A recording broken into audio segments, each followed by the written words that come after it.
Okay.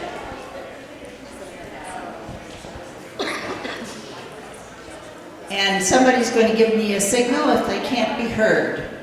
Okay? Now you can hear. That's wonderful. And can you hear? Oh, that's great. Okay. My name's Annette Scheimer. I'm the moderator tonight. I live next door. One of your rivals. Okay. So you're here to listen to the members running for Bethel Park School Board. But before we turn to that, to the candidates, I want to talk about something else, and that's called vote411.org. Raise your hand if you've heard of it. Oh, good. Raise your hand if you've gone in recently to check any of the candidates' bios. There's a league member who just checked. Okay, if you go in now, you will see, you put in your address. You go 411.org, put in your address, and you will see all of the candidates running in Allegheny County for your election district. For many of them, so for some of the statewide ones, they put in their bios. I'm sorry, statewide, county ones. Judges have also put in their bios. And some of the school board members have put in their bios, and I hope the rest of them will do so soon. I'll send them out another invitation so that they can do so. But it's a good way to compare, learn something about the candidates, and compare them, and make your decision. So, vote411.org. All right. Oh, and you can give us feedback too, because I like that. We like that. We use it. All right. Tonight's event will be streamed live on the League of Women Voters of Greater Pittsburgh's Facebook page. And in your program, there are directions on how to get it. So if you have questions about what you saw tonight and want to go back and see it, go look at Facebook, League of Women Voters of Greater Pittsburgh, and follow the directions that are in your program. So, also in this handy-dandy little program are the ground rules and the format, and I'm not going to go over that, so you have to read that yourself. Basically, there are two things. You, the audience, have to be quiet. You're not supposed to talk, you're not supposed to interrupt, you're not supposed to make a lot of noise so that we can hear all of the candidates, okay? And the candidates have 1 minute for everything. Okay? So that's understood all the way around. Good. All right. Please turn off your cell phones, your cameras, and other recording devices. We have two recordings. One that's going to go out on Bethel Park Community Television. Somebody's going to tell me the proper Channel 7. Good. Okay. All right. So there are 10 candidates running for the Bethel Park School Board. 2 of them are unable to attend tonight due to prior commitments. They are Donna Cook and Vincent Scalzo. The others have drawn straws and are seated in the order that they will answer questions. And we hope that the last one who is not here yet will be able to come, but we'll see. Each candidate will make an opening statement of 1 minute, and we will start with Barry. Thank you, Annette, and thank you to the League of Women Voters for organizing this. A fantastic turnout. Currently, I'm on the school board. I'm just finishing my first term, and it's been a fantastic experience being involved in working on some of the big issues in the district, also representing the community on the board. Can you hear me okay? How close up to be? Okay. Through my first term, we've highlighted a number of areas where we need to continue to work on to improve in the area of academic performance and how we utilize our budget and how we serve the community better through ratings and rankings of different districts. So there's a number of things that we have to continue to work on, but I'm looking forward to some really fantastic questions tonight. Make them tough. This is a great forum to get your answers. Thank you. Ron Workmeister. Hi, as you know, I'm Ron Workmeister, and I would like to thank the League of Women Voters for having this debate and all the candidates challenging us for incumbents, the Positively VP team. And I would like to thank everyone here attending to make this debate a good one. I'm married to my beautiful wife, Jeanette, for 40 years this August, and we've lived in Bethel Park for 36 years and have raised two wonderful children who have both graduated from our high school. And I've worked in engineering management for over 41 years, and I'm happy to say I'm now retired, so it allows me now to dedicate more of my time to our community. All my adult life, I've helped people and groups wherever I can. Examples are coaching softball, baseball, Pee Wee soccer, high school band chaperone, PTA member, Scoutmaster for many years, teaching leadership skills, and earned Silver Beaver, helping build Habitat for Humanity, and many more. So please pay attention to the details of our answers in this debate, and it should show you that I, along with our team of four, Donna, Dave, and Jim, are the best school board directors and candidates for our excellent school board district and municipality. Kim.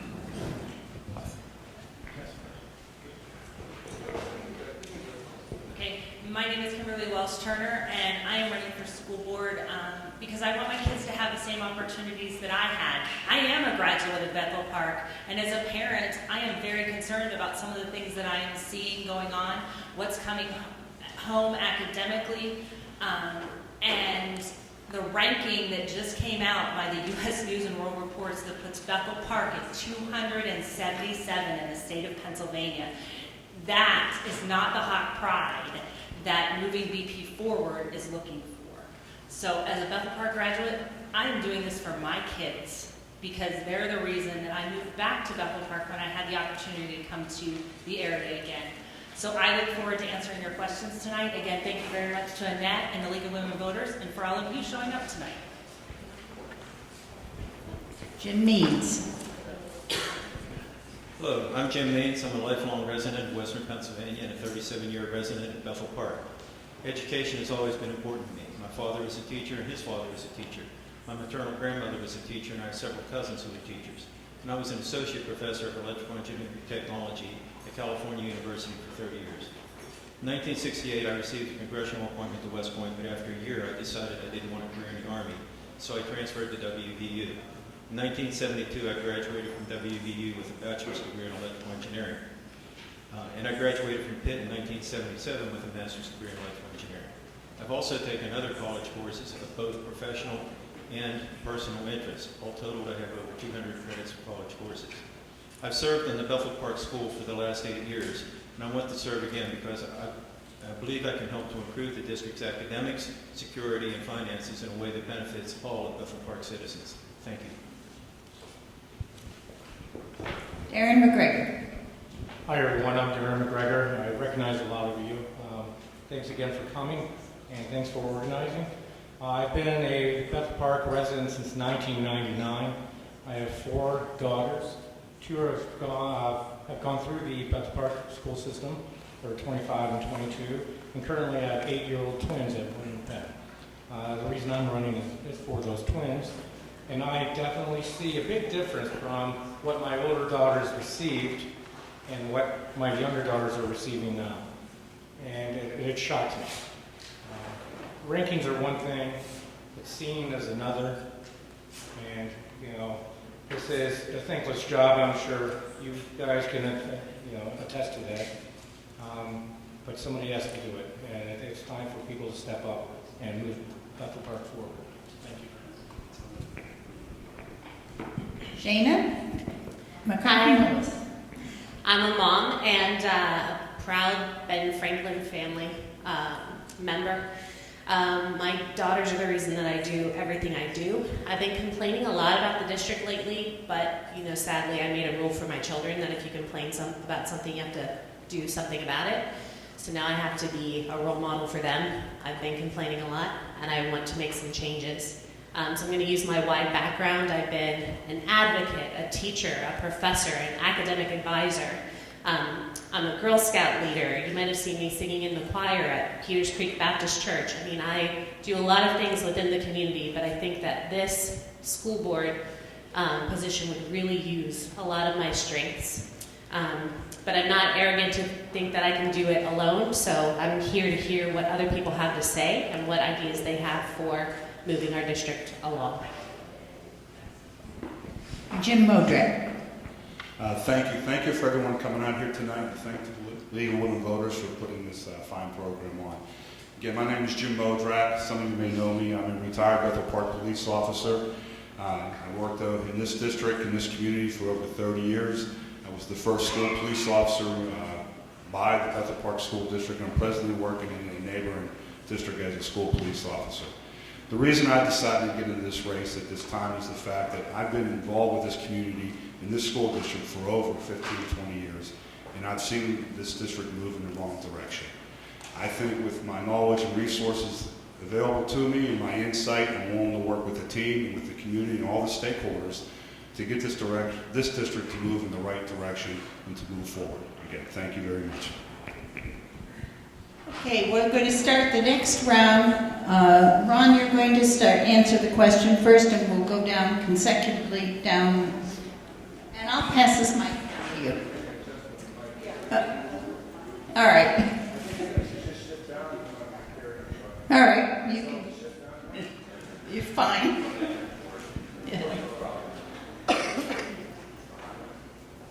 Ready?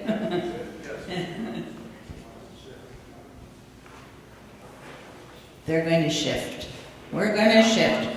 Move down. We're going to be closer.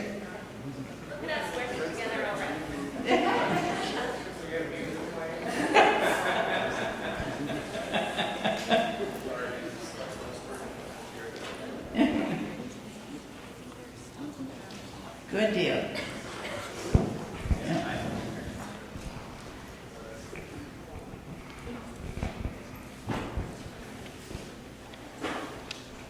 Somebody give me a signal when they're all set down. You're ready. Okay. All right. Your next question. Would you support closing any elementary schools due to declining enrollment?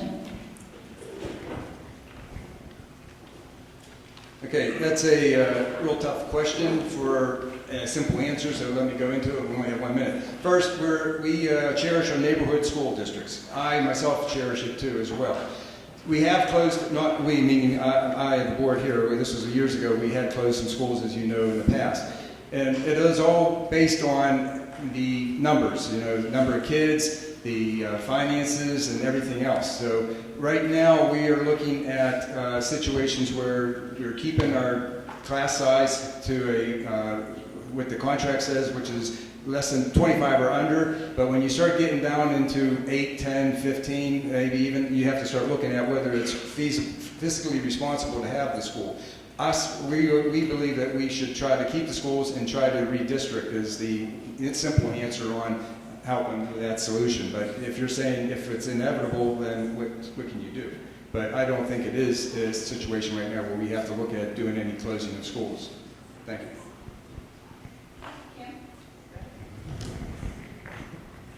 I was, as I said, a product of Bethel Park Schools, and we did have the neighborhood schools. My family was one where I had a brother at one elementary school, and there wasn't enough room, so I had a sister at another elementary school, and my mother, for 3 years running, had 3 children in 3 different schools. That's something a lot of parents deal with today. You have one at elementary, you have one at Neal, you have one at IMS, you could have one at the high school. I think you need to look at class size. I also think we need to look at, and this is something that has been talked about for a long time, how it shifts in Bethel Park.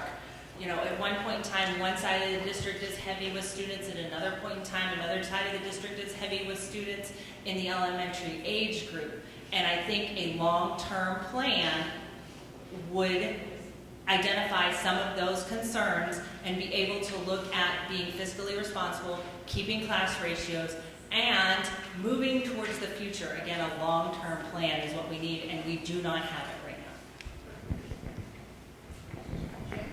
now. Okay, am I on? No, I would not support closing any neighborhood schools at this time. We have declined almost 1,000 students throughout the district over the past 15 years. It seems to be leveling off. The Department of Education predicts a slight decrease over the next 5 or 6 years. Closing the school could become a reality in the distant future, but at this time we're fine. Presently, The distribution among students and staff is fairly equal at 4 of our schools, running at about a 13-to-1 student-to-teacher ratio. It's the best in the area. We have a better student-to-teacher ratio than any of our surrounding districts. William Penn has a little bit better of a student-to-teacher ratio, but there's no need at this point to redistrict, and certainly not to close any neighborhood schools. Thank you. Yeah, I'm also not in favor of closing any schools. I'd like to point that William Penn was pointed out. Now, a lot of research says in elementary grades, K through 3 especially, 18-to-1, 18 in each room is the optimal amount of students. If you get up to 24, a lot of research suggests a classroom aide to help with those numbers. And I kind of take a look at this thing long term. I don't think it's going to decline. If we could right the ship, people are going to want to move in. Okay, that's all I see about it. All right. If our scores continue to go 277 our ranking, 305 next year, 400, I'm thinking, yeah, we're going to have to close more than one school. All right. But I think we can do it. I really do. No, I'm not in favor of closing neighborhood schools. They're near and dear to my heart. In fact, I think that IMS should go back to a teaming system because that protects the teaming model, the neighborhood school model moving forward. I think that's important for kids to have a smaller community within a larger community. I know that I don't know what I would do without my Ben Franklin community. So I'm absolutely not in favor of that. However, that being said, the class size issue is a problem. I mean, we can play the numbers game and pretend that we have a 13-to-1 ratio, but that's if you're looking at all of the students over all of the schools and not individual schools. Thank you. Again, like the other candidates, no one's in favor of closing any schools, and I would hate to see that ever happen. But we got to come back and come up with a long-term plan that benefits our children, the best education to get.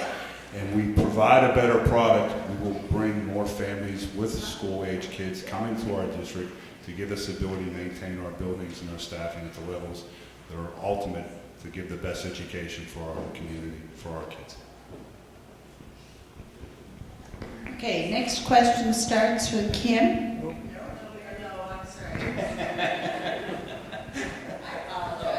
You picking favorites. So I'll make it unanimous and say no, I'm not in favor of closing schools. And I don't see a need because of enrollment, because of the number of households that we have in our community. Mr. Means highlighted the numbers in terms of the student-teacher ratio. I think that when it comes to that, we need to have a better long-term plan, and this involves facilities. It also involves understanding the priorities from people in the community, because there are some trade-offs also that we should be looking at in terms of a facilities plan. And today I don't think we have a clear view of what are the community's priorities that we should factor into a facilities plan, okay, or into staffing changes. So to answer the main question, no, I'm not in favor. I learned long ago that the candidates will keep me straight. I am not. Okay, the next question starts with Kim. I have more questions than we can possibly answer, but anyway, how do you feel about the current fiscal management of the Bethel Park School District? And I'm going to stick another one in there. How concerned are you about raising taxes? That's great. I do have a loud enough voice, but I'm not sure that they would hear it other places. I was at the budget meetings this last time around. There were only 3 of us, Shana included, that did show up in the audience to listen to the budget meeting. Based on what I could see, I am not privileged right now like some others to see into the weeds. We seem to be on a fiscally responsible trend. We are looking at, some interest off of the loans or off of the money that we do have, and my understanding is it's almost $1 million in interest that we've gotten. So I think we are on the right track as part of that, and right now, based on that, there is no reason to raise taxes at this time based on where we are headed. However, I am going to caution you, if we keep heading in that direction and the rankings go down, we're going to head into a situation where, we could have problems later.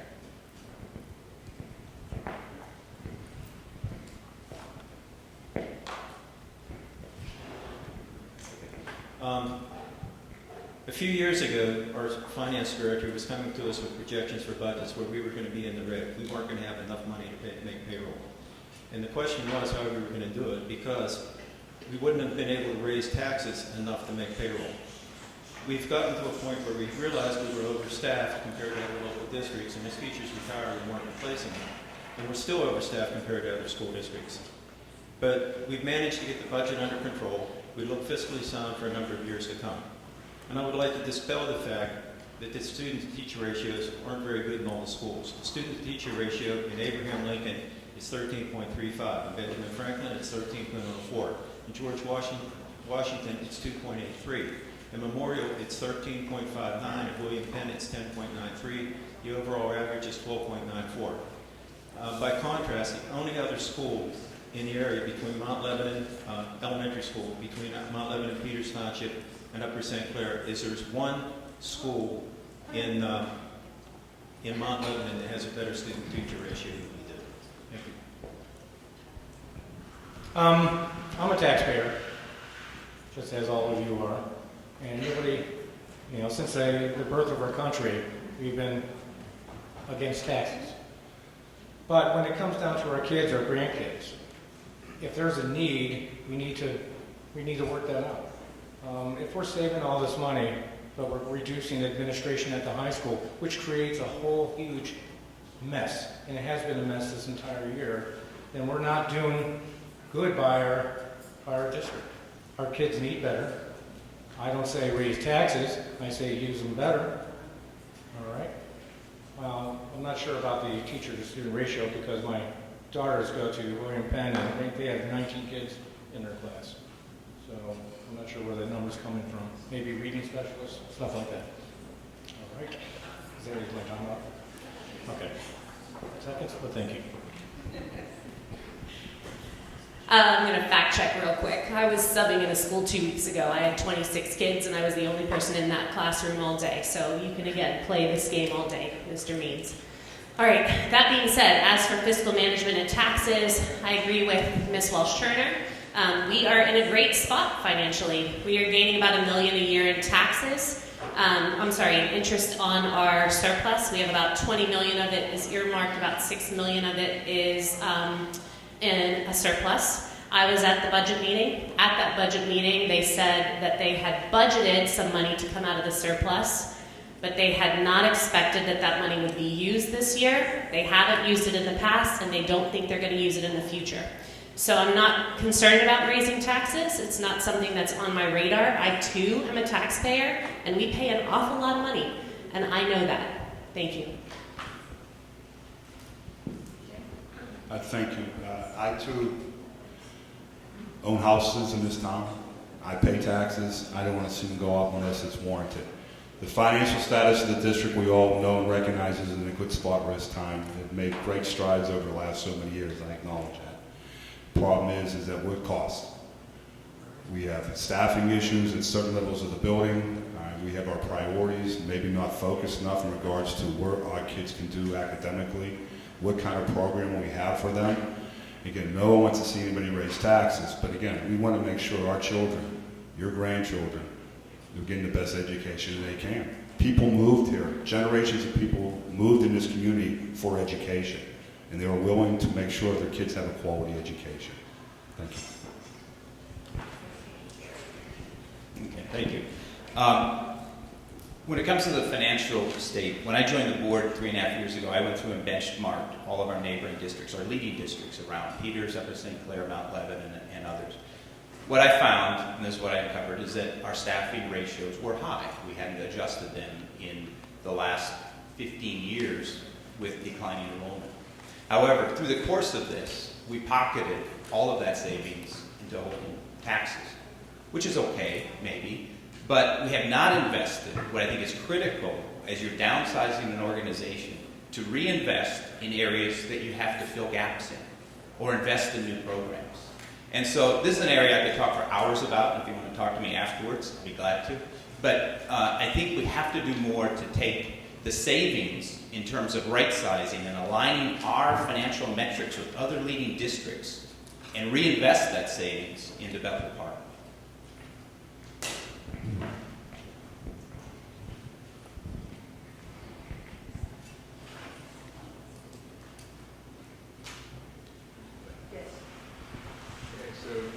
About raising taxes and all that. Okay. As far as raising taxes, like was said here, we are fiscally responsible, so we don't have to worry about raising taxes. And it has also been a big factor when we refinanced because of the Moody's rating. We were able to get the highest rating, the A++, whatever, on the bond rating. So we did save lots of money. But what we have done is invest our money in many areas. I know somebody was saying we're not going to use our surplus and we're not investing and things like that. We've invested in Chromebooks for every student, every single kid in this, the district. We've also increased the busing for every single kid based on parents, given their concerns. We've improved the internet. We've introduced a Wonders program. There's a whole list of things, and because I don't have much time to go into it, you can see me afterwards too, and I'll be glad to talk to you about what we as a board here has done for the Bethel Park Municipal School District here. We value the kids immensely, and the education and curriculum is very high.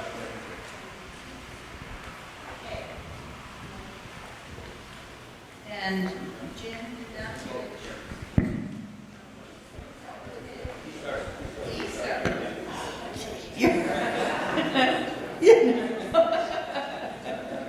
All right, so Darren, you're going to start the next one? Okay, good.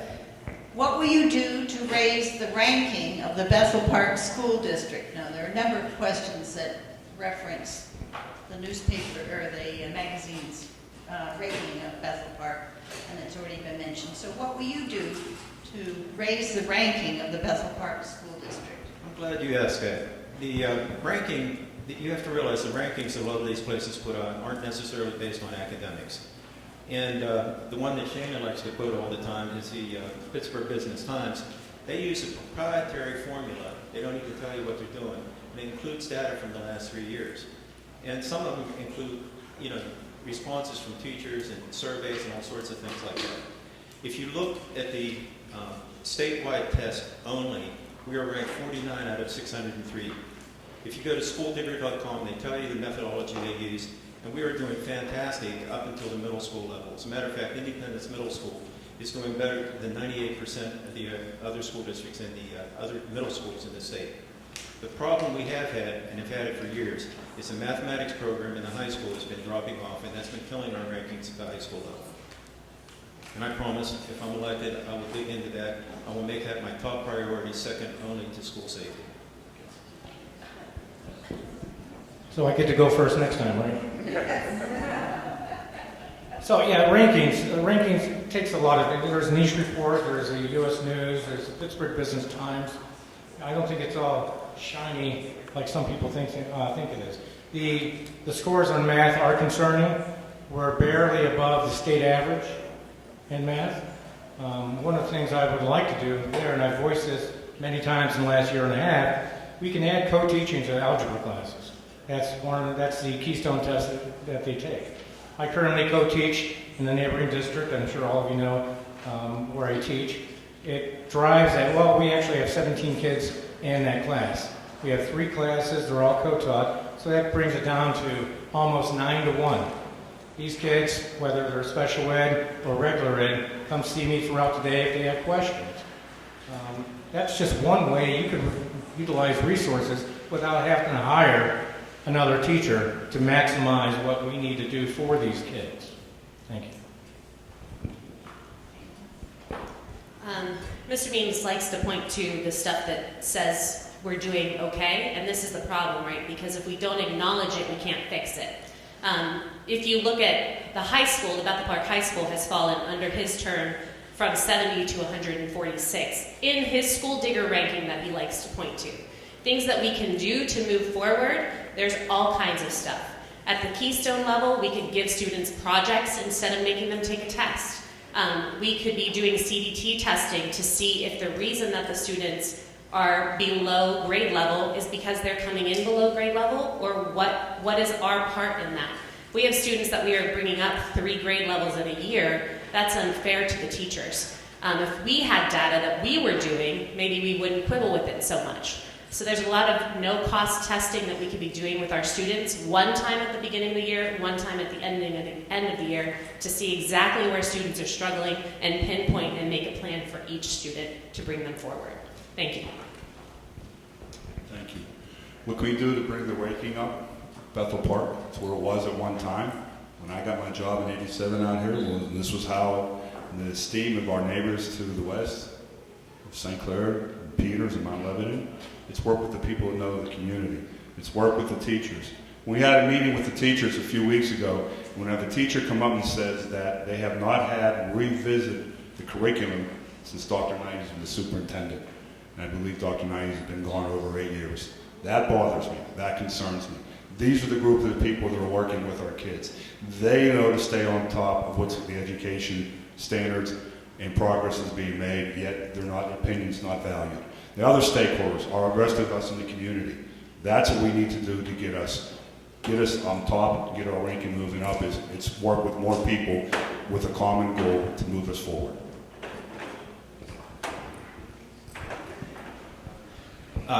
Just to continue on with a little bit of what Mr. Modrak said, it does come down to curriculum in many cases, I believe. When you look at some of these scores, like U.S. News and World Report that just came out recently, their scoring methodology biases AP testing. AP testing is something that we have not really invested in training our staff to bring them up to speed.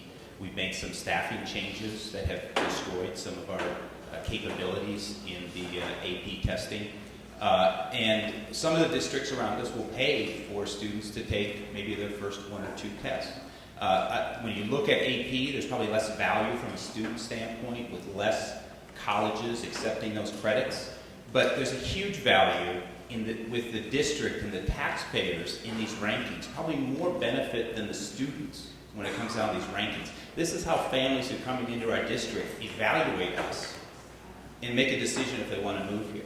So I think it's more important for the community. Okay. The rankings, first, is based a lot on the test scores, the PSSA, and the Keystones, things like that. There was a change made a few years back, like, I don't know, it was 4 or 5 years ago, and all districts had seen a decline. Now, as you look at the districts, everybody is going up. Now, Bethel Park is going up for the past 3 years, and I have data to show it. We have graphs, things like that, that shows the test scores are going up, which is inevitably going to help the rankings.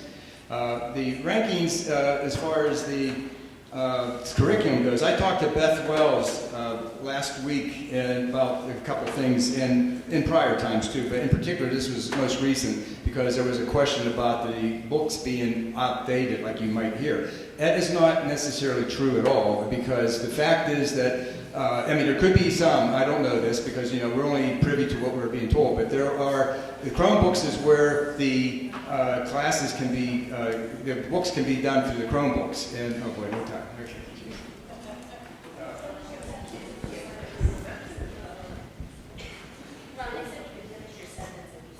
Oh, I could finish my sentence? Okay. So the Chromebooks allow the teachers to go and keep the newest book being on the book. You don't have to buy new books, in other words. You can use the Chromebook to update for that. And we have, as a board, never, ever rejected any proposal from the district to give new books or anything like that. Okay, so we come back to that ranking that I had mentioned earlier. 277 out of 688. In that ranking, Bethel Park scored above 50% in all areas except for one. And my counterpart over there mentioned it. It's our AP exams. We were at 21%. When I attended Bethel Park High School, most of you know it's been a while, But when I attended Bethel Park High School, there was no, best word I can come up with, ping pong effect. About 2 years ago, we moved an AP teacher out of teaching AP. Students knew when they went to that AP teacher what he was going to do, what was expected of him. Same thing. Again, I went through Bethel Park, took AP classes, so did my siblings. You knew that if you were taking geometry, you were getting Mr. Ogren. You knew if you were taking AP chemistry, you were getting another, you knew the teachers you were going to get. Our students do not have that consistency. And with the Chromebooks, some of you need to understand that the book doesn't always match the book on the Chromebook, especially when you have students in the district to come home for homework. The version on the Chromebook is not the version they're bringing home. All right.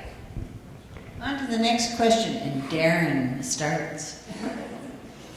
Currently, the school district pays $1,000, according to this person, for students in charter schools. What are your thoughts, and how would you address our students leaving to attend charter and cyber charter schools? Okay, some kids do need charter and cyber schools. Some kids, the size of the buildings are just way too big. There's too many kids. There's a lot of anxiety. There are a lot of things that kids are dealing with currently that weren't there 15, 20 years ago. I recognize that. I've been an emotional support teacher for 27 years. One of the things that I think that we can improve is just our quality of resources. So if we're delivering what we promise we want to, or we promise to deliver, kids are not going to want to leave. Kids are going to adjust. We have resources here that aren't tapped into. Why not? So come up with a plan to use what we have in the most meaningful way, and these kids will go home smiling and talking about their day, as opposed to telling parents that I don't want to go back to that building tomorrow. That's got to be a scary place for some of these kids. Let's remove that fear. Thank you. There's a bill going through the House in Pennsylvania right now that would bring that cyber money back into the districts. So I think we could all band together and support that bill to bring that money back into our home districts. In the meantime, because that's not going to be passed anytime soon, or it may be, but not today, what we could be doing is making what we have, our cyber offering, better. Because if the students decide to go to the Bethel Park Academy, Cyber Academy, that money stays in this district. But the problem is, it's just not as good as PA Cyber. Not as many opportunities for classes, not as much choice. So what we really want to do is make everything we have the best, including our cyber offerings, and that way the money stays here in the district.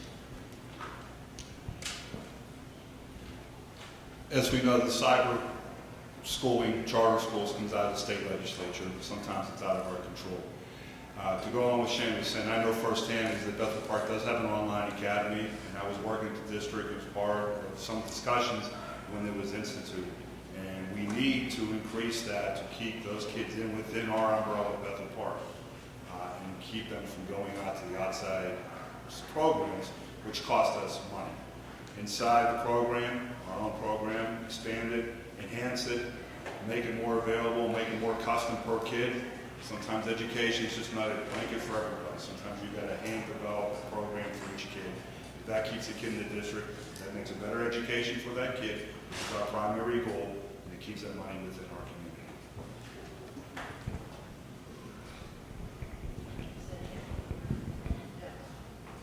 Okay. So I think that when it comes to the cyber and charter schools, there, as Mr. McGregor said, some students need other choices, okay?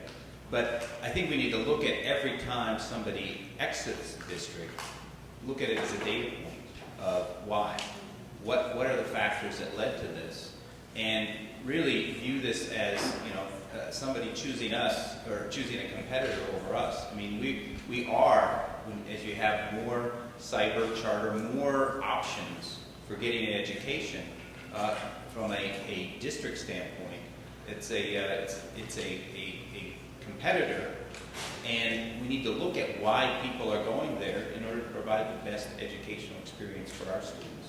I think that, but I don't want to discount the fact that there are other, students need some flexible choices for attending school.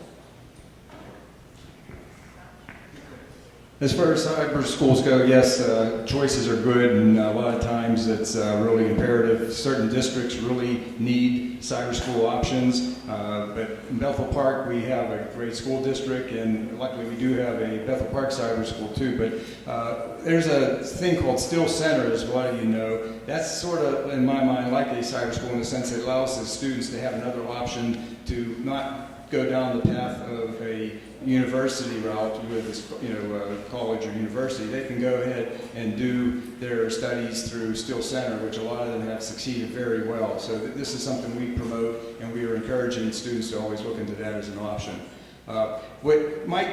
You hear people leaving, as some people say here, but the thing is about this AP, I just have a little time here to say, that is that when teachers are moved out of AP, this a lot of times is due to the teacher contract. It's out of our control. There's a bumping thing that can go on, and if somebody moves, then they can bump somebody out. So.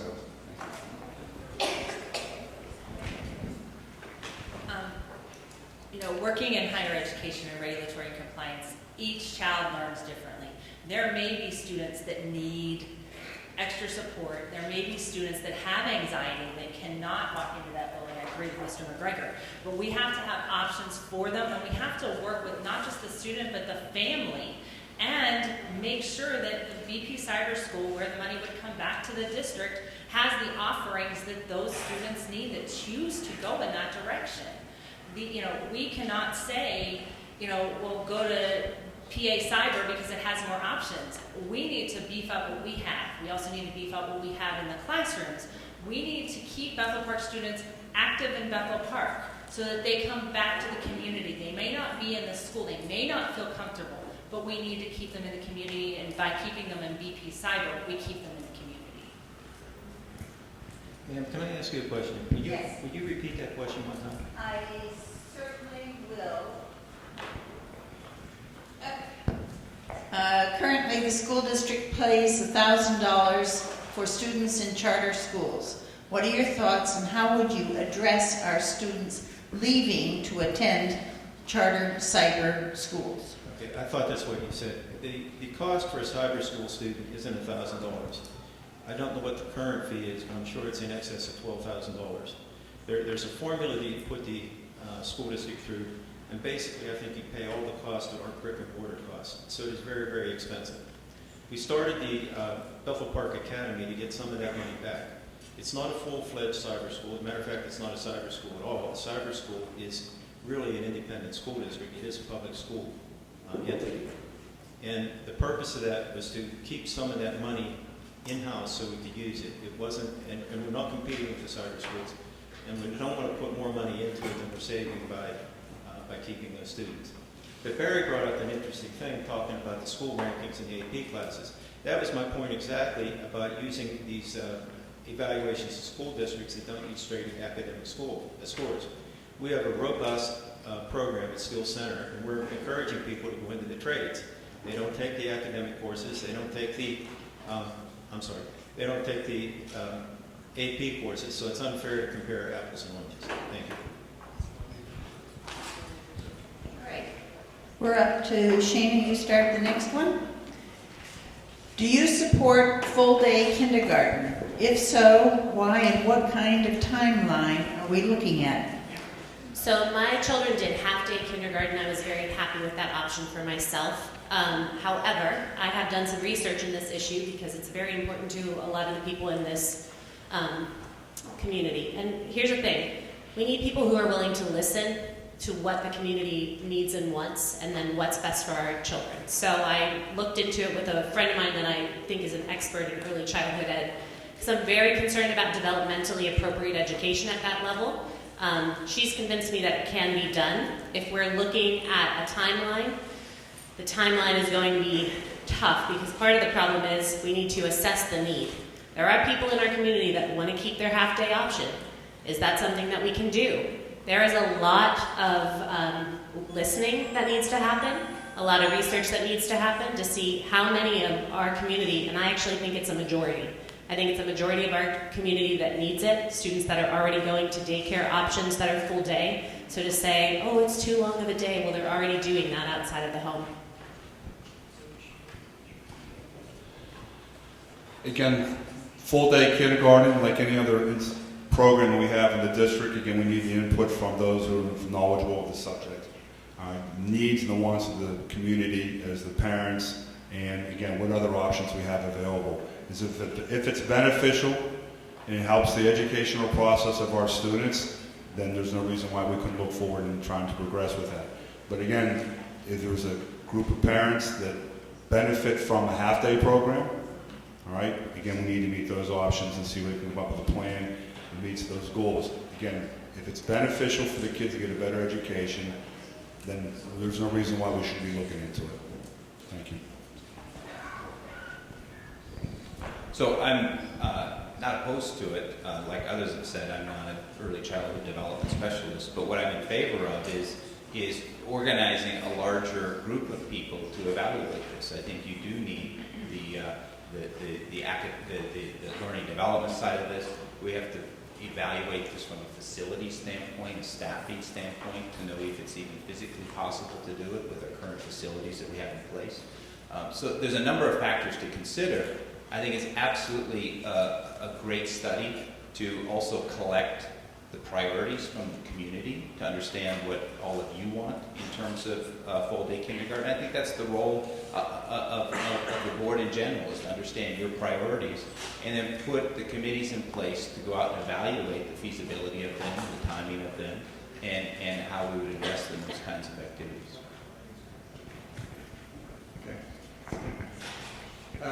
It's a good question. It was entertained, I don't remember how many years ago, I guess 4 when I first started.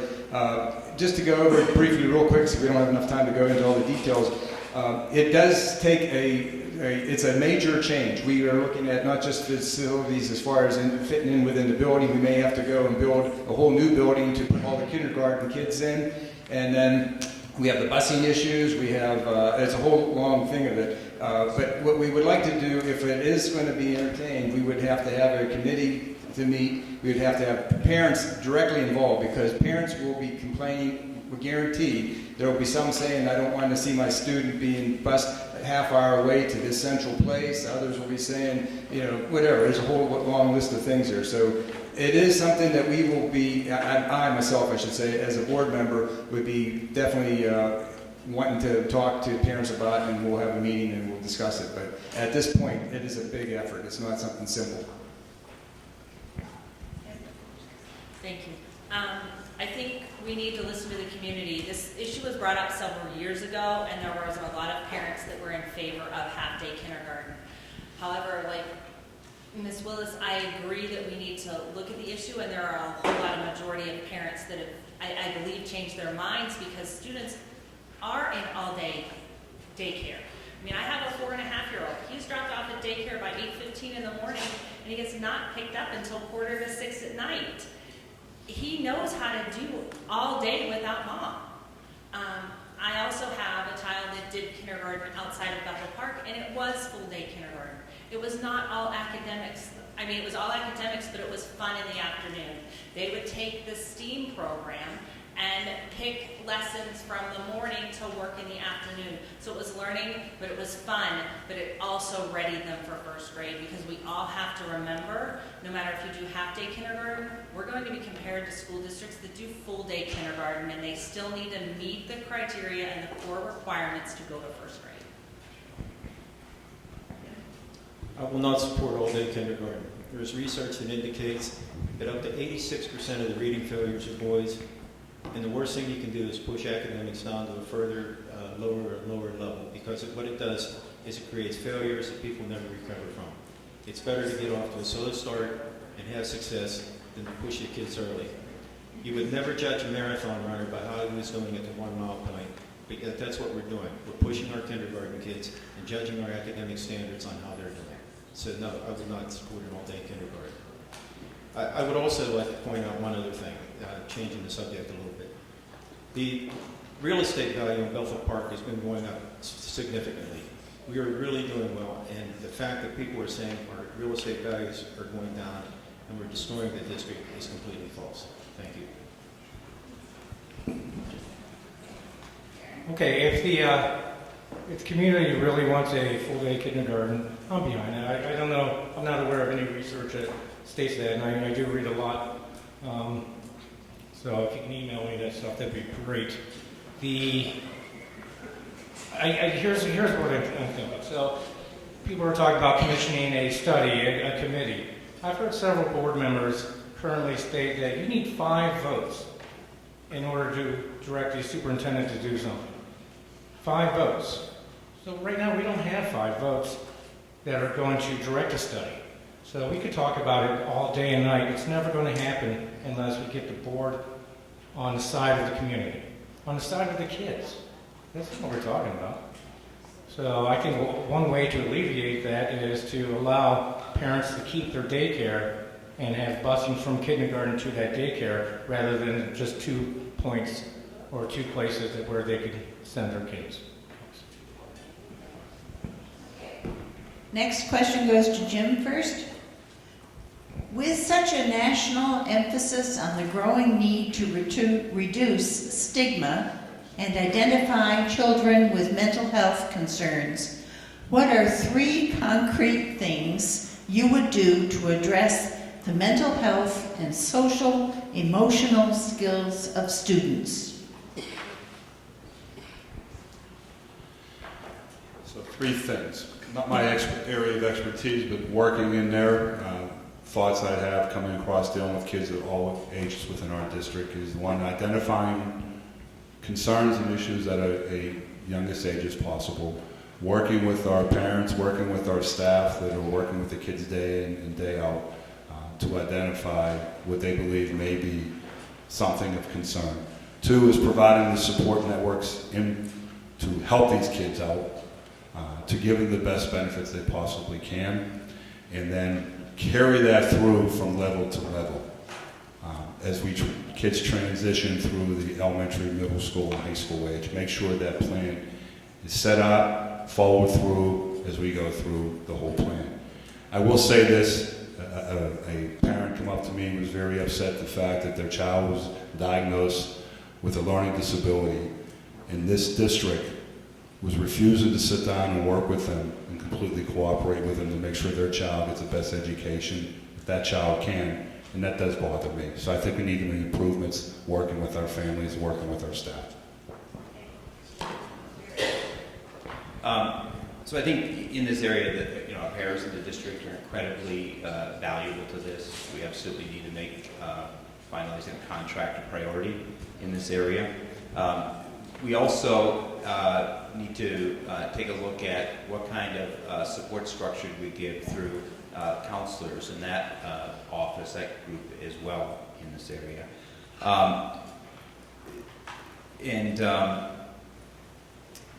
There's other investments I'm sure that we can make into whether it's the facilities, the curriculum, and things like that. But I do believe that probably step 1 is make sure we have a good, solid para community.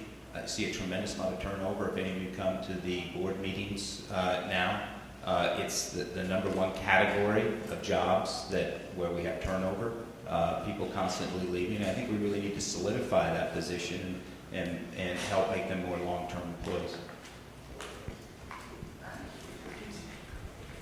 Okay, first thing to do is to get this para contract signed and on the table for sure. That's going to help the situation with the special needs kids like you're talking about. Also, training the teachers. There's some training classes that we were talking about recently that the teachers are going to be able to identify dyslexia and other kinds of things. And I think that's where it starts too, is the teachers are with these students, and it's important that they are able to quickly identify any of these emotional problems or whatever it might be.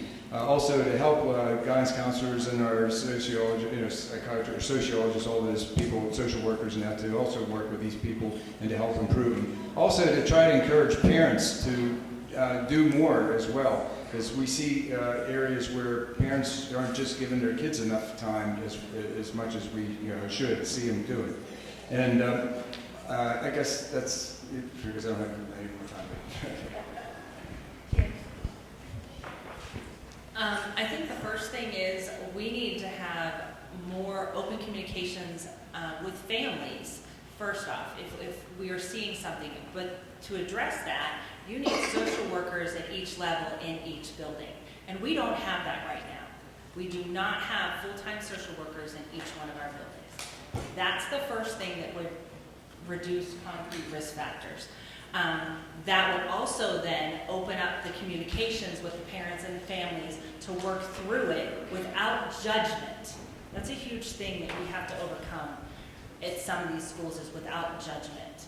Let the social worker and the parents work through the issues together for the betterment of the students. And I think looking at early risk factors of any kind, but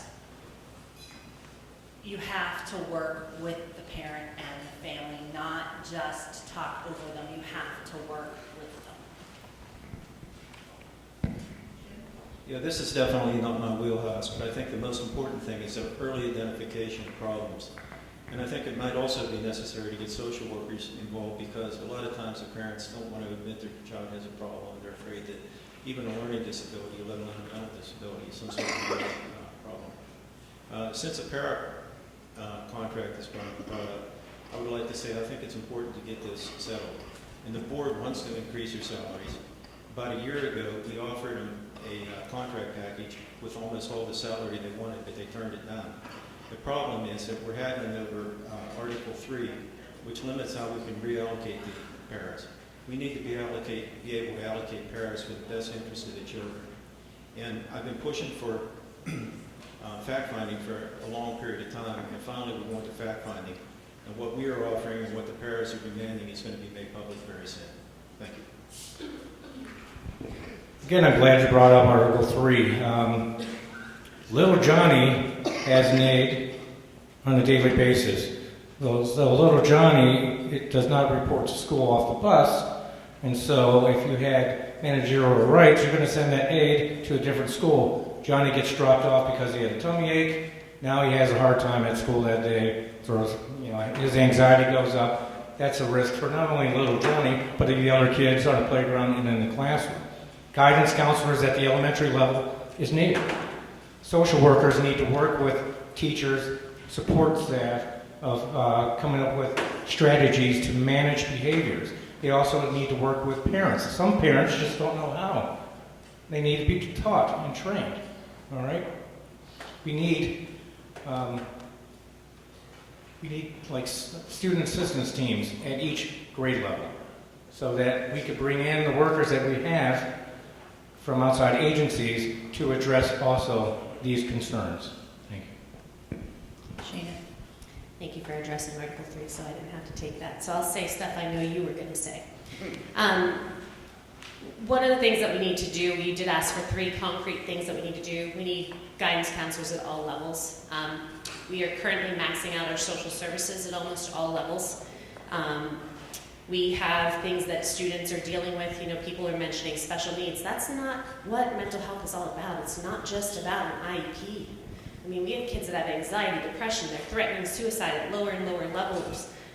They're cutting themselves. I mean, these are real needs. So besides the fact that we need counselors, we need emotional support classes. And then one thing that I got this idea from a dear friend of mine. I want to do mindfulness on Mondays with our kids. We need to work with them so that they can understand how to deal with their very big emotions. We need to Mr. Rogers our district, guys. Okay, Barry, you start the next one, and I'm sorry I didn't include this question in the previous one. Do you support any plans to increase the number of para-educators in the classrooms?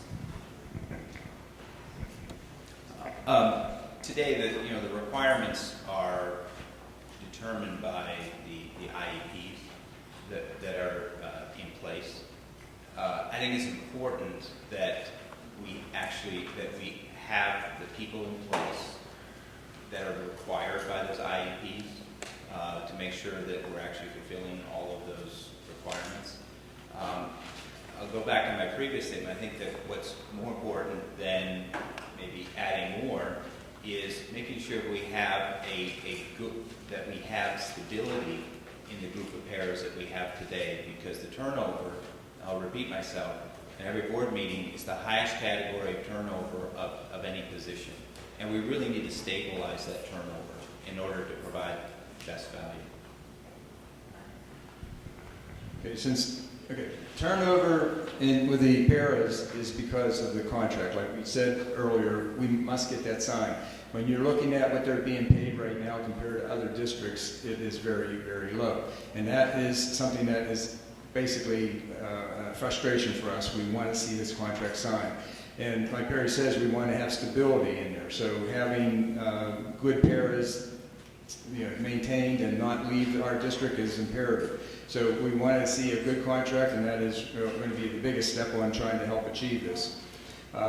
We don't need to see, as far as hiring more, it all depends on what the needs are.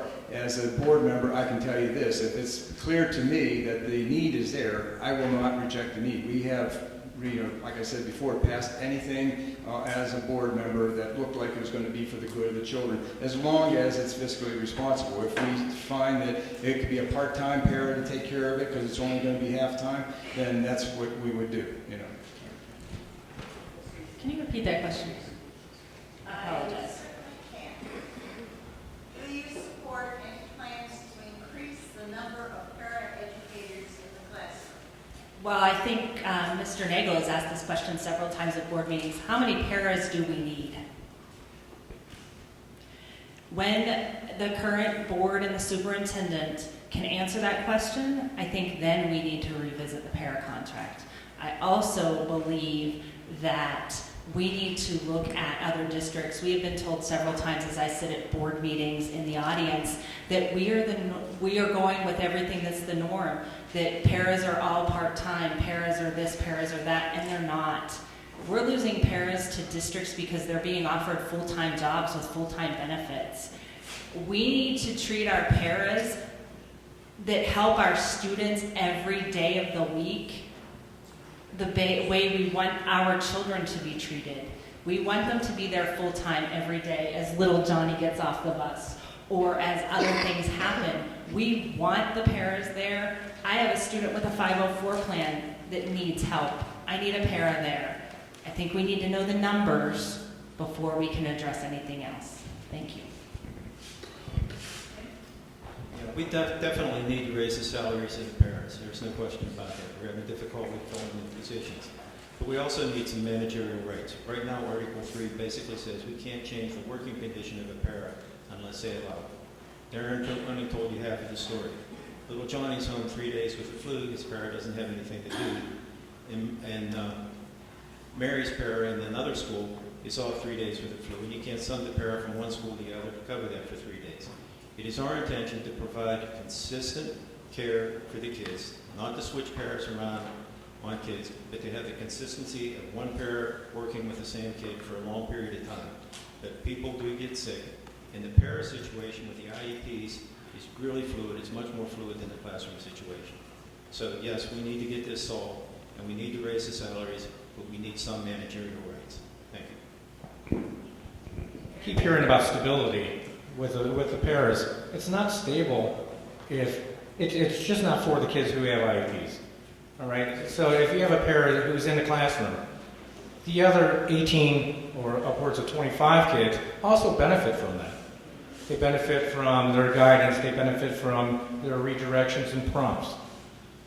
Now, if you're going to move that person to a different building with brand new kids, those kids are now feeling some anxiety because someone brand new is in their classroom. Paras are the backbone of many, many, many of our academic programs. If we don't treat them with respect, if we don't offer full-time jobs, because what's happening right now, a full-time person retires, we're going to replace them with a part-time person. One of the best paras I've ever worked with came from Bethel Park, just for that reason. It's criminal how we let people like that leave. Let's keep them in. Let's keep that stability that we're all talking about. Thank you. We do need to look inside the IEPs to see what the needs of the district are. One of the reasons we probably don't have that data is the IEPs are not being written in a way that allows us to easily find how many hours of support each child is getting.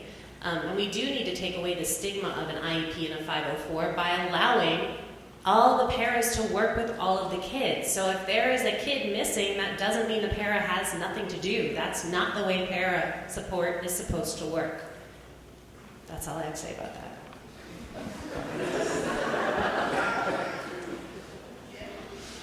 Yes, 3 years without a contract, and all I heard with our fellow candidates here is Article 3. Not about the fact that we want to get a contract signed, not about the fact that every para that leaves is a full-time is replaced by a part-time. How am I going to bring in good staff members to this community to help our kids when they're really just getting 29 hours, no benefits? It benefits the kids that get the best staff in the building. It benefits all the students, not one with an IEP. Aaron's right, and I know firsthand, I work there, and I know my wife works in the district as a para. It benefits that whole classroom, and the teachers greatly appreciate it. Get the best people in the building. Again, it benefits the kids, the kid with the IEP, and it benefits the whole classroom. 3 years, no contract. I think that speaks for itself. Okay, next question starts with Ron. Right? Right. I don't want to ask this question, but it was given me. Do you support arming teachers or other non-police school personnel?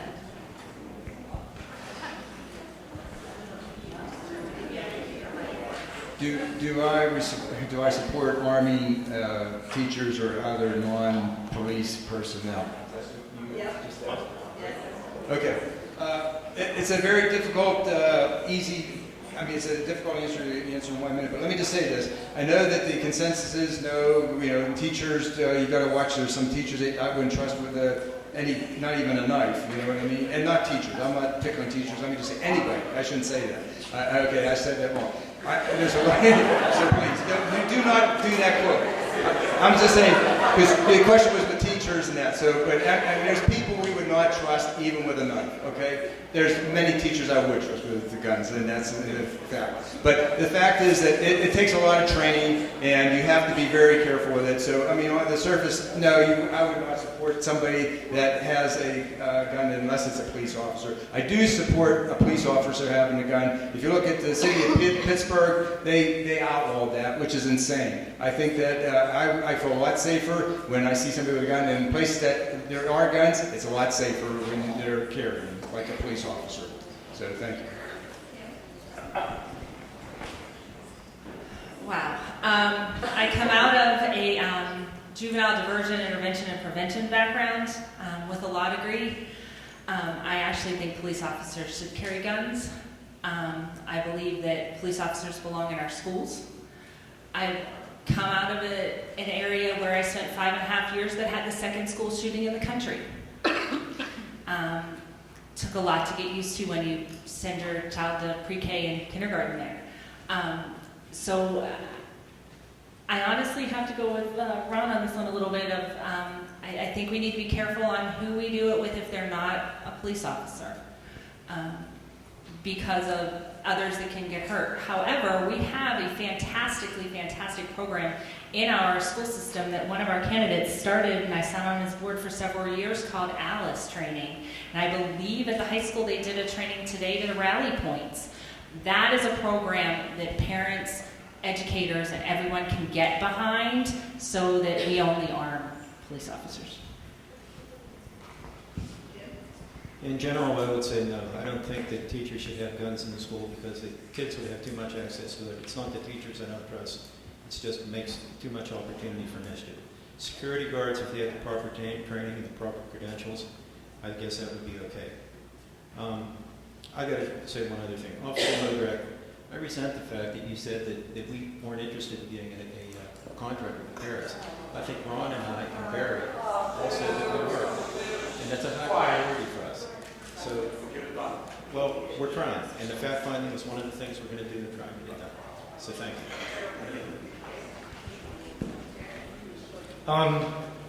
So short answer, no.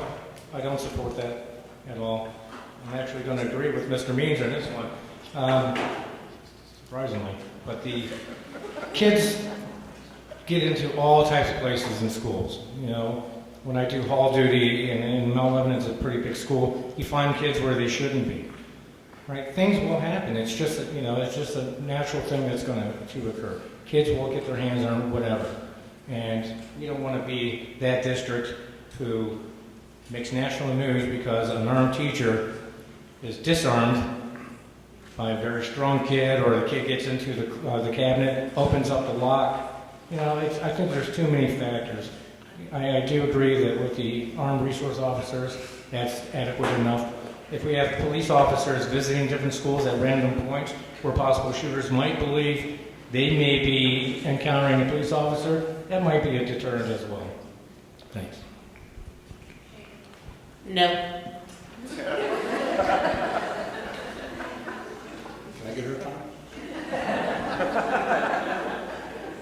I'm the first armed officer in Bethel Park School District. As the SRO in 2002, as a school police officer in 2012.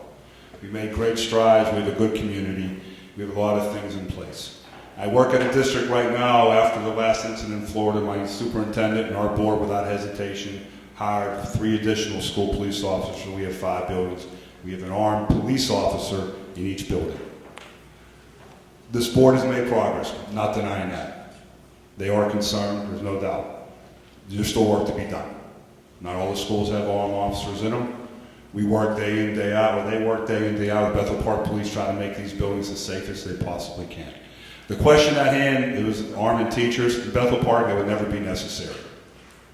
Because you have the staffing, you could increase the staffing to have the qualified people in the building, increase that, you make a difference. So I'll make this unanimous again. No, I wouldn't support army teachers. I just don't believe that I believe there's more risks than benefits that you get from doing that. With the investments that we've made in the armed school resource officers this year, I think they're doing a fantastic job. Of course, there's always more we can do. There's probably areas, even in the facilities area, that we should be looking at to maybe prevent, control access points more. But to answer the question, no. Wow. Thank you. Okay, who starts the next one? Jim? Kim? Huh. All right. Is there a written policy for canceling school when threats are received? Is there a written policy for canceling school when threats are received?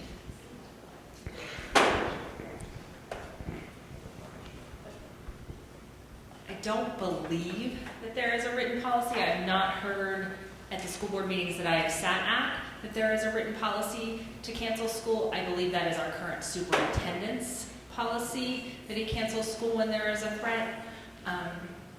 Large concerns about that in a lot of ways. I also have large concerns about what the threats and the results of having threats at 3 of the schools are doing. We are spending thousands of dollars a month to monitor bathrooms in 3 of our school districts because of threats. And they're not unbelievable amounts of money to monitor bathrooms, to make sure that students go in, tell you what stall they were in when they come out, and have to be checked. We've got to find a better way. Canceling school is not an option, and monitoring bathrooms in 3 buildings at a cost of tremendous amounts of money a month is not it. I mean, it's almost $500,000 a year we're spending to monitor bathrooms in 3 buildings. No, there's no policy for canceling school owing to threats at this time.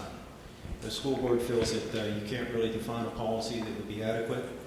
It is very difficult to determine what threats are credible and what threats are not threatable. The FBI received a threat from the shooter at Parkland that they deemed non-credible. So just because somebody says it's a non-credible threat doesn't mean that it doesn't exist. I don't like the bathroom policy. I don't think it's a good policy, but it's a necessary policy. Detective Dixon said that it has helped her catch numerous people who have made threats. Many of the times these threats don't come out, you don't know what happened, they're juveniles, sometimes they have IEPs, and you can't even discipline them. That's a situation we're in. But Officer Dixon says the bathroom policy does help, so I have no intention of working to overturn it. Thank you. Well, I'm going to disagree with the IEP. You can discipline a kid with an IEP. That does not give them the free reign. Yes, it doesn't give them free reign to write and do whatever they want and not connect behavior to consequence, because that's what we're trying to do as educators. You did this wrong and this is your consequence. You did this great and this is your consequence. All right? You can put a kid in a 45-day placement, out-of-school placement, hold what you call a manifestation determination hearing to determine was the behavior, did it manifest from that disability. So, yes, you can do that. And you can go forward with expulsion after that 45-day placement. Written policy, to me, probably is not needed. But to say we're not going to hold school next Friday until we find the culprit, well, guess what? That threat was probably made next Friday because a kid doesn't want to study. And I don't want to take a test. But we're going to have a football game, but cancel Monday. Makes no sense. As you heard, there's no policy in place. In January, I spoke at the board about this because we were rewarding bad behavior. That's what we're doing.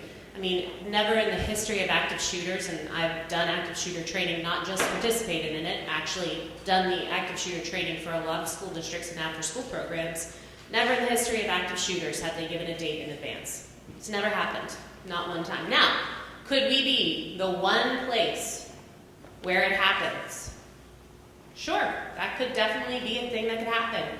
And should we use an abundance of caution? Yes, but we could also implement threat assessment training so that we know how to evaluate these threats properly.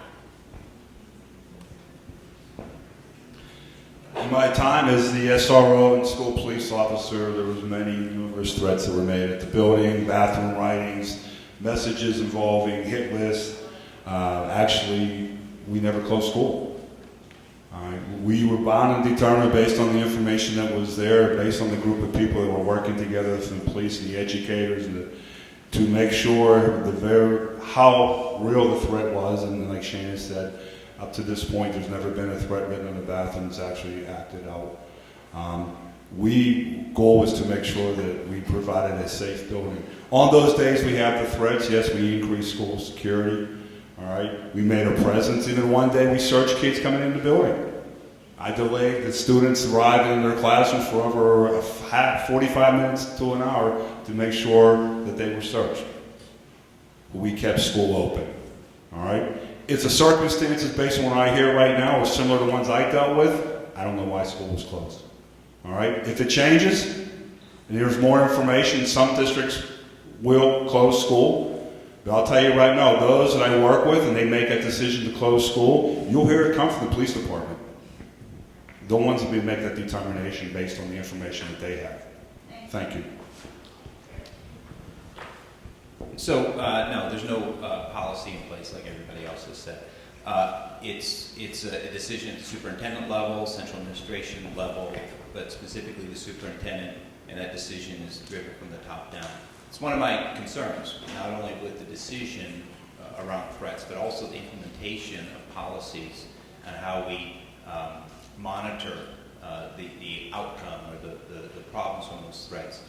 Today, I think it is very centrally driven. I think we need to have more confidence in a broader team of our school resource officers, teachers, to not only assess threats, but especially to come up with the solutions. I can't believe the public hasn't been more outraged by the fact that their students have to leave class to use the bathroom.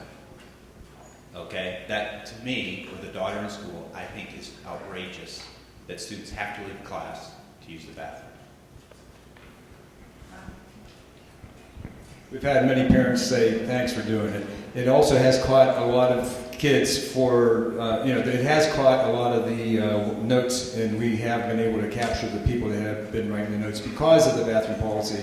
The PSBA, I was at a meeting there where I asked them to see if they have a policy for safety, security, like this here on the threats. They do not.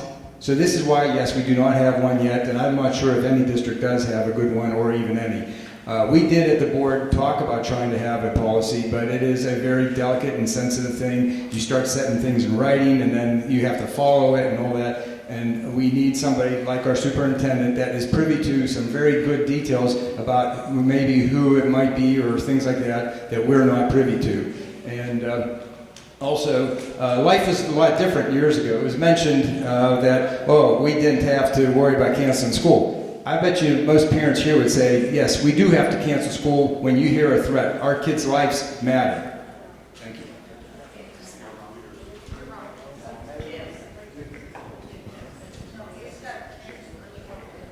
Okay, sorry. Okay, I'm going to start with the end of the question.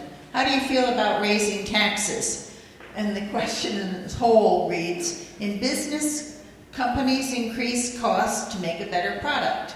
As a school district, I hear no new taxes, no tax increase. What is your opinion on this concept? Very few individuals have not benefited from the Bethel Park school system.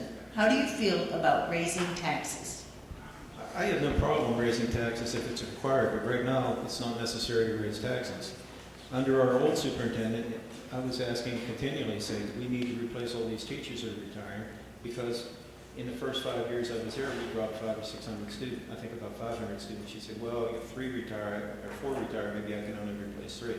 Dr. Pasquarello has come in, and he's been very efficient at not replacing teachers that are retiring. We still have a higher staff, a higher student, I should say a lower student-to-teacher ratio than any of the surrounding districts. But if taxes were required to meet some needs, it would. We're meeting all the needs. We meet the requests of the faculty. We meet the needs of the students. We're meeting the needs of the staff. So, no, I'm not opposed to raising taxes if we need to. I agree. Taxes are, like you said earlier, it's finicky. But if the need is there, students are demonstrating the need for different programs, like curriculum. So, outdated curriculum in an AP bio, for example, is 12 years old. I don't even think that's legal in the state. If the taxes are going to provide these kids with the programs they need, yeah. But if we can use our resources, you keep talking about attrition, and we have too many teachers, and how are we using those teachers to improve our schools? Where is that vision coming from? And I don't think it's coming from anywhere right now.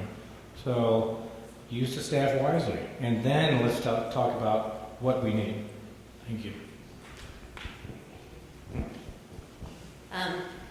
As costs go up, eventually taxes are going to have to be raised. It's just a matter of time. Are there creative ways that we can look at giving people discounts? Sure, there's creative things that we can do, but to sit and think that we could never raise taxes again. They haven't done it for the last 4 years, and kudos to them. They've actually done a good job of being fiscally responsible. I will sing their praises about that all day.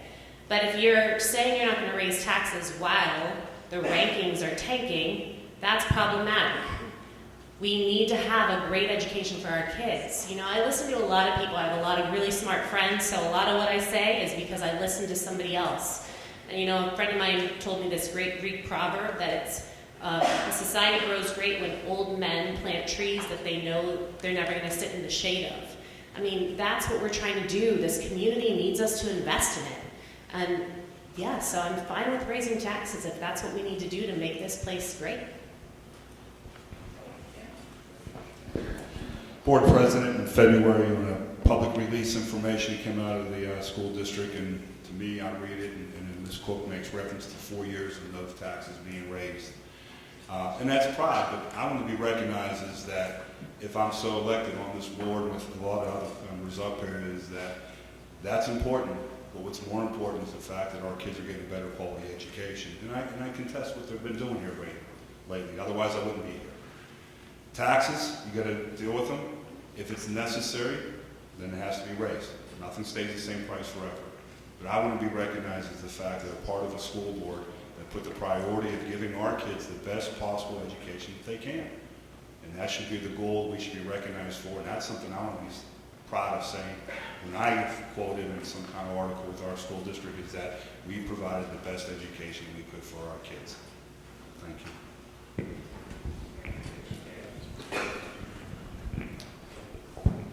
So when you look at the standpoint of where to make investments, of course, we have $85 million worth of, tactical investments that are already committed. When you look at some of the things around budgeting, where I think we have to do a lot better on, is coming up with a long-term vision of what our initiatives are that we want to fund. Those are the things that really drive many of the tax increases. I'm coming at that from the standpoint of my involvement in a public company and how we do a planning process.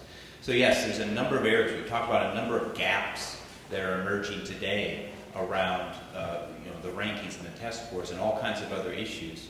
So we have to sit down as a broader community to understand what are these priorities, what ones do we want to fix first, and then do we fund them, and then do we raise taxes?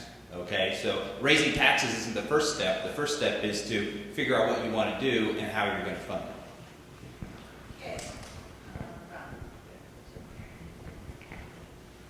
Yeah, it's an evil that if it's inevitable, yes, I would raise taxes.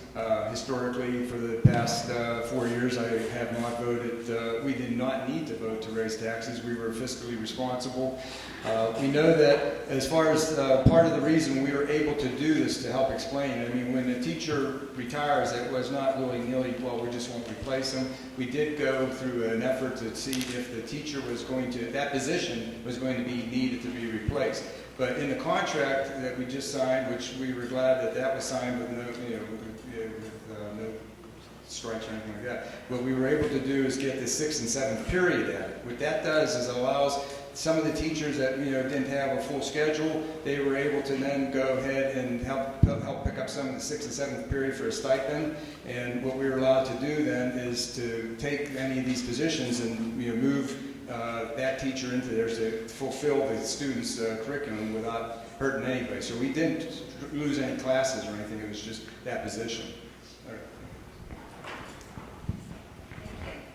No, as a tax-paying citizen of Bethel Park, I'm not in favor of raising taxes, but you have to look at this as a long-term plan. The long-term plan, there may be down the road based on what's best for our kids and our school district to improve, to bring people in, because if we keep going down in the rankings, we're not going to bring people into this district. We need to look at a long-term plan and plan it out. Look at the resources that are available and move forward. I think coming from a background of working in the nonprofit and for-profit world for a long time, you do long-term planning to make sure you're covering all your bases. You're reviewing the things that you need to review. You're looking at where you are lacking and pick up, and you're looking at where you're over and be able to move money. But no, as tax-paying citizens, I think we need to use the resources to the best of our ability if it's necessary, because as many of on the panel said, it's going to be necessary at some point in time.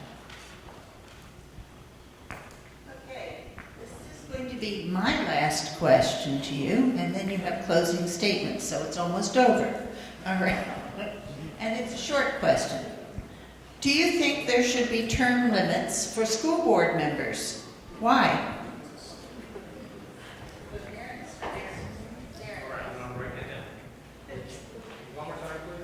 Do you think there should be term limits for school board members? Why?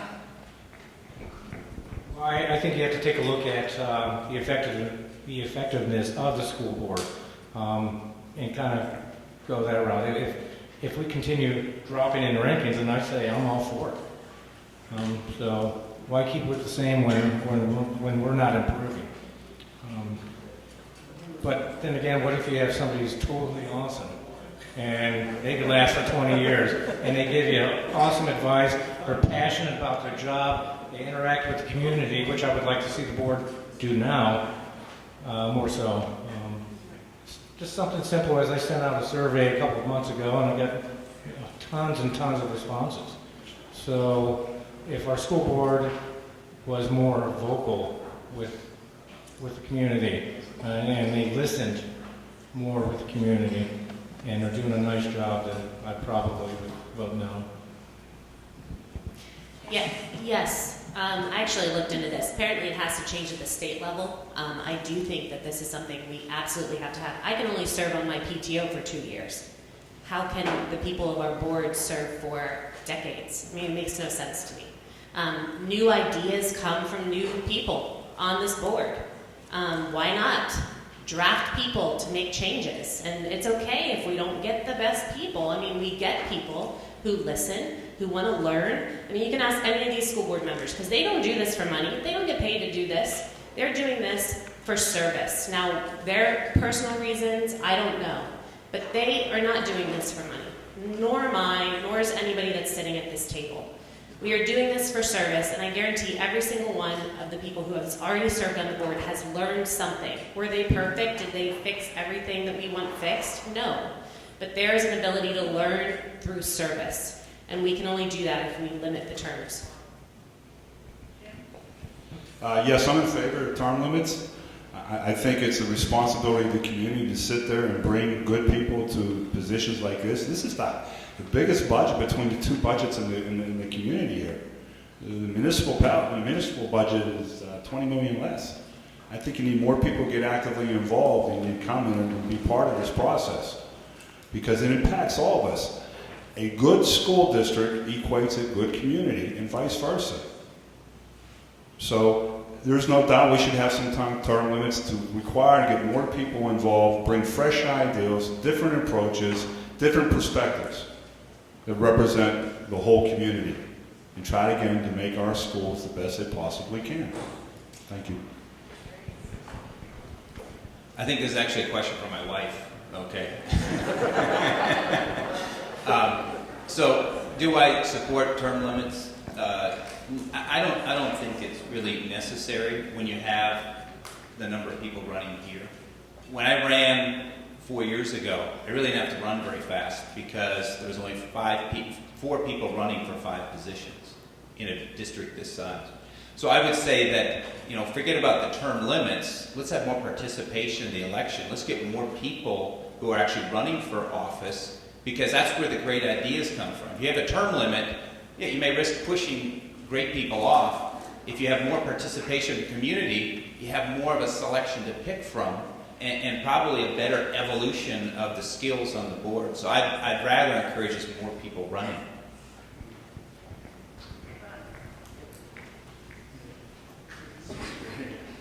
Term limits should be applied everywhere. I mean, I think that when you look at state senators and congressmen and all that, what happens is people get a little bit too much in their comfort zone.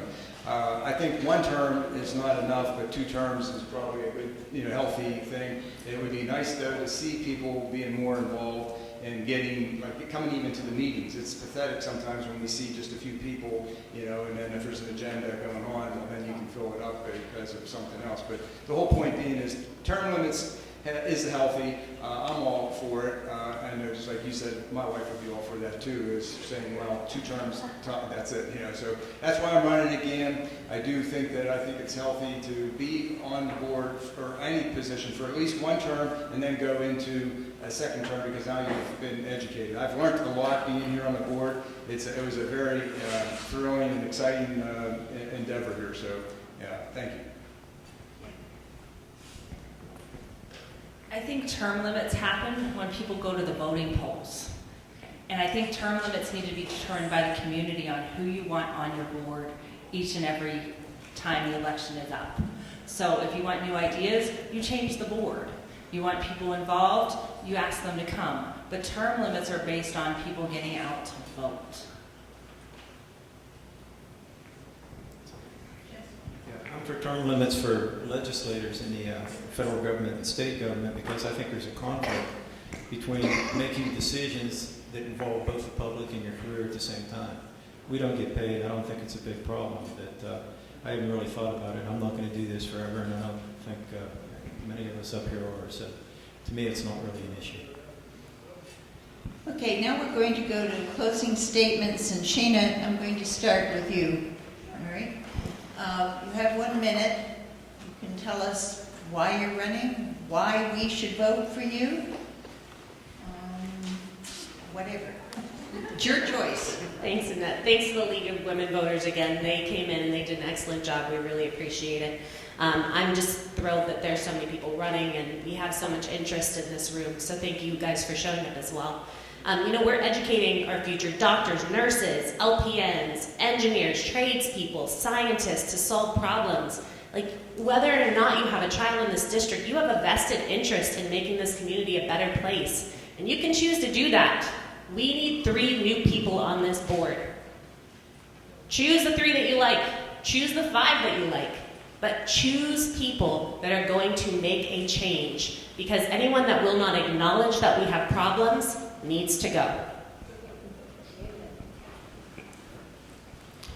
Again, I'd also like to thank the League of Women Voters for putting on this fine presentation, and most importantly for you all attending here tonight.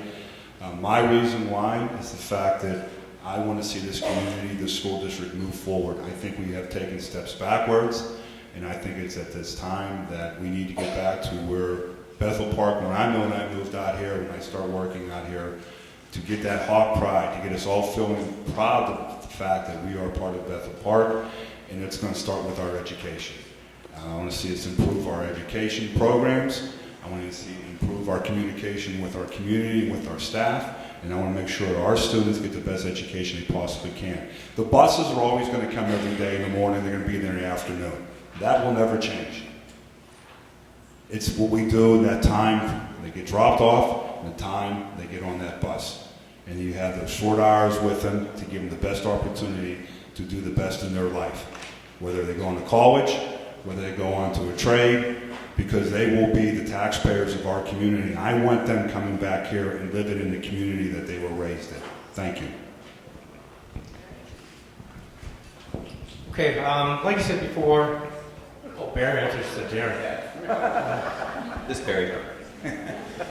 So thank you again, League of Women Voters. Fantastic. Thank you, Annette, for asking the questions and facilitating this very well. So being an incumbent on the board, what I'm looking for going forward on a second term is for the board and the decisions we make to be more strategic. And one thing I think we really lack, because we spent a lot of time talking about tactics, we lack the vision. We lack a vision that's co-developed with the community, the staff, the students, in terms of who we want to be and the plan of how we're going to get there. And a lot of these holes that we talked about, whether it's rankings or all these other things, fundamentally, that's the source, because we don't know what's important to us and what we want to be in the future. And so that's critical that we have that kind of plan in place. Yes, thank you, League of Women Voters, audience, everybody here, and candidates and that. I wish we had more time to talk, and I guess it's just one of these things where we need to go and look at the details here, and I'm running again because I've learned a lot. I've enjoyed it immensely. I think that what I believe is we are on the right path. I've looked at each meeting that we go to, and I see all the successes of Bethel Park being the leader, like in security and safety. We have nations calling us, districts across the nation calling us, telling us, asking us questions on how we're doing things. We had the cheerleaders winning, and the school DECA, winning championships, and it goes on and on and on. So if you were at the meetings, you know what I'm talking about. So I'm very proud of Bethel Park, and that's why I do want to run again. I want to go and see us in the right direction, being fiscally responsible, keeping our children's safety and security at the top, along with the curriculum being a high priority. And thank you. Again, thank you to the League of Women Voters for putting this on, and Annette for your time tonight, and for all of you for showing up to become educated on why all of us are sitting up here tonight, and asking for you to vote for us, because we are the reason that we are going to move Bethel Park forward. I think we need to move Bethel Park forward. We were moving Bethel Park forward when I graduated from here in 1993, and we are not moving Bethel Park forward, and I have a 2022 graduate. I have a freshman in high school. I need for her to have the same opportunities that I had in high school, and they're not there. They're due to staffing cuts. They're due to not being able to provide services at times. They're due to monitoring bathrooms. We have to move Bethel Park forward for our children, for our grandchildren, and so that they want to come back and live in this community and have that Bethel Park hot pride that we all know. When I went to look at universities, people would say, "Oh, you went to Bethel Park. We understand the rigors of your curriculum." I'm not hearing that now. Our school district has problems, but it's not falling apart. We're outperforming 91.9% of other school districts on statewide tests.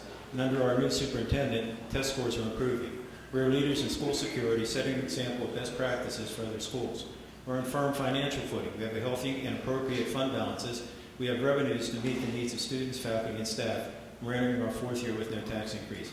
There's a small but vocal number of parents that demand we provide smaller, more consistent class sizes in our elementary schools. At the March 26 board meeting, Barry Christensen stated the long-term solution was to build more buildings and abandon our neighborhood schools. Recently, Ken Nagel expressed a desire to build a kindergarten center and hire more teachers. Eliminating neighborhood schools is a bad idea. Dave Amonitz, Donna Cook, Ron Workmeister, and I want to protect our neighborhood schools and spend your money in a responsible manner. Our schools are already better staffed than other school districts. Embarking on needless building and hiring bench will encumber our citizens with needless costs for decades to come. On May 21st, please vote for the positively BP slate of Amonitz, Cook, Means, and Workmeister. Thank you. Darren? You're sure it's my turn, right? Okay. I have a passion for education, and I think you need that to be on the board. I have 2 kids, like I said before, that I want to make sure that they're getting the same education that my older kids have received. I don't see that happening if we continue down this path.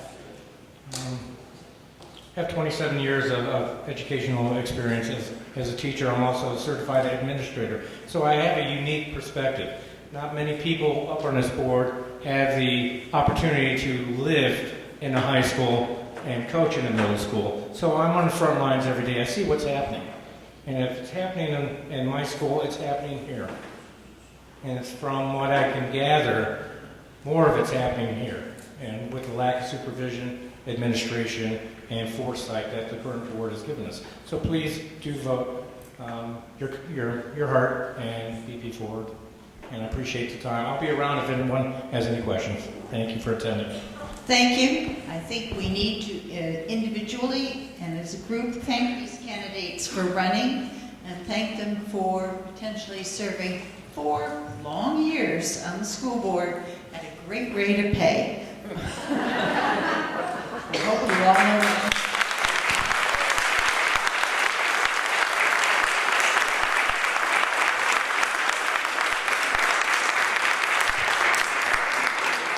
Election day is May 21st. You're voting for 5 of these candidates. Polls open at 7 a.m., close at 8 p.m. And thank you and good night.